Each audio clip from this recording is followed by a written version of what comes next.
Geraint Johnes is a professor of economics at the Management School of Lancaster at Lancaster University. He joins us now live from the UK. Thanks so much for speaking to us. First, can I ask you, help us understand if Boris Johnson is actually going to call an election or not, and when might it be, and what could be those implications? Oh, hello, Andrea.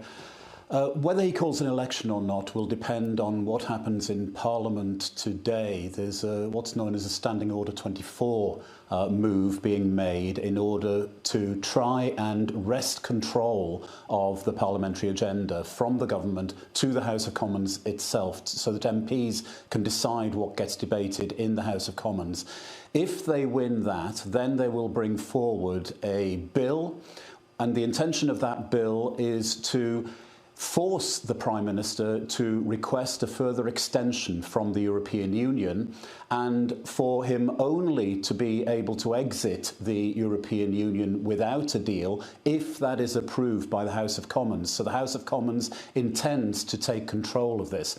It looks as though that bill is likely to pass. There were about 20 Conservative rebels that look likely to support the bill, and if that bill does pass, then Boris Johnson has suggested that he will call an election, or at least try to call an election, because our fixed terms Parliament rules in the UK now mean that the Prime Minister doesn't control that. It has to be approved by 2/3 of the House of Commons. And it is quite possible that the House of Commons then would not allow that election to take place. It's fascinating. Okay, and let me speak to your actual area of expertise. You know Brexit in and out, but as an economist, do you think an election would actually help bring clarity to this Brexit process and help the British economy, which is now, it's suffering? We saw the pound just drop to 120 against the dollar. This uncertainty is really hurting Britons. It is hurting Britain, and we've seen output fall in the latest quarter. If GDP falls, then that means that everybody's income falls on average, because GDP is just the sum of everybody's income, essentially. So the economy is going through a bit of a rough patch at the moment. The uncertainty certainly isn't helping.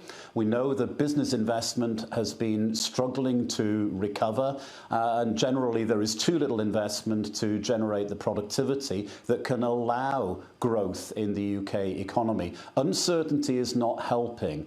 Having a no-deal Brexit doesn't really cure that uncertainty, because you've got to ask what would happen after a no-deal Brexit. There would be renewed negotiations to have some kind of deal with the European Union along free trade agreement lines. So it doesn't really progress the scenario from where we are now. It just means that the divorce between the UK and the European Union becomes that much bloodier, unpleasant and difficult to resolve.